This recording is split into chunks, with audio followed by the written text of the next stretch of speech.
Hi guys, ಅಯ್ಯೋ ಎಲ್ಲರೂ ಕೂಡ ಚೆನ್ನಾಗಿದ್ದೀರ ಅಂತ ಅನ್ಕೋತೀನಿ. So right now I am in Jaipur Leela palace. Okay, Forever Living ಒಂದು ವಂಡರ್ಫುಲ್ ಇನ್ಸೆಂಟಿವ್ ಇರುತ್ತೆ, ಮ್ಯಾಜರ್ ರಿಟ್ರೀಟ್ ಅಂತ. ಆ ಒಂದು ಇನ್ಸೆಂಟಿವ್ ನಾವು ಕ್ವಾಲಿಫೈ ಮಾಡಿರ್ತೀವಿ ಫ್ರೀ ಆಫ್ ಕಾಸ್ಟಲ್ಲಿ ನೆಕ್ಸ್ಟು 2 3 ಡೇಸ್ ಸ್ಟೇ ಆಗೋಕೆ. ಸೊ ಒಂದು ಅಪರ್ಚುನಿಟಿ ಕೊಟ್ಟಿದ್ದಾರೆ in Leela palace, luxury palace ಅಂತ ಹೇಳ್ಬೋದು. ಆ್ಯಂಡ್ ನಾನು ನಿಮಗೆ ಶೋ ಮಾಡ್ತಾ ಹೋಗ್ತೀನಿ. ಸೊ ನಿಮ್ಮ ಫ್ಯೂಚರ್ ಹೇಗಿರುತ್ತೆ, ಇಫ್ ಇನ್ ಕೇಸ್ ನೀವು ಫರೆವರ್ಲಿ ಡಿಸಿಷನ್ ತೊಗೊಂಡಿದ್ದೀರಲ್ಲ, ತೊಗೋಬೇಕು ಅಂತ ಅನ್ಕೋತಿದ್ದೀರ ಅಂದರೆ, so what is your future ಅಂತ. ಓಕೆ, ಸೊ ಸಿ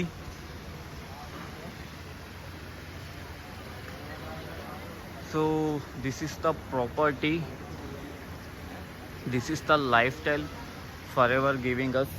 ಸೊ ನೀವು ಕೂಡ ಪ್ರಾಪರ್ ಡಿಸಿಷನ್ ತೊಗೊಂಡು ಚೆನ್ನಾಗಿ ಕಲ್ತ್ಕೊಂಡು ಸೊ ಹಾರ್ಡ್ ವರ್ಕ್ ಮಾಡ್ತಾ ಹೋಗಿ, ವೆರಿ ಫ್ಯೂ ಇಯರ್ ನೀವು ಕೂಡ ಇದೇ ಥರ ಒಂದು ಪ್ಲೇಸಲ್ಲಿ ಸ್ಟೇ ಆಗ್ಬೋದು. ಓಕೆ, ಆ್ಯಂಡ್ ನಾನು ನಿಮಗೆ ಸೊ ರೂಮ್ ಕೂಡ ಶೋ ಮಾಡ್ತೀನಿ ಯಾವ ಥರ ಇದೆ ಅಂತ.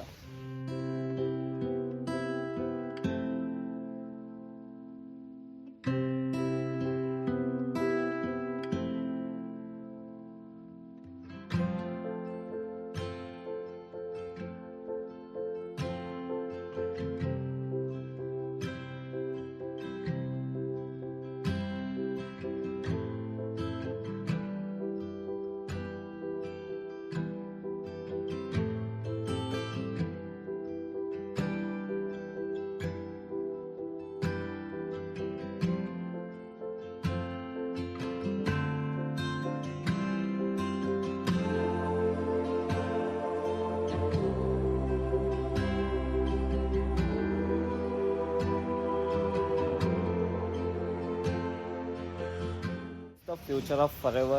Okay, so one decision can change everything. ಇದೇ 3 year ಬ್ಯಾಕ್ ನಾನು ಡಿಸಿಷನ್ ತೊಗೊಂಡಿದ್ದೆ, ಫರೆವರ್ ಬಿಸ್ನೆಸ್ ಮಾಡಬೇಕು, only one option, this is only ಅಂತ. ಸೊ ಈ ಒಂದು ದಟ್ ಒನ್ ಡಿಸಿಷನ್ ನನಗೆ ಈ ಥರ ಒಂದು ಲೈಫ್ ಟೈಮ್ನ ಕೊಟ್ಟಿದೆ, right? Okay, so I wish ನಿಮಗೂ ಕೂಡ ಫ್ಯೂಚರ್ ಇದೇ ಥರ ಇರಲಿ, ಇದಕ್ಕಿಂತ ಚೆನ್ನಾಗಿ ಸಿಗಲಿ, and all the best guys.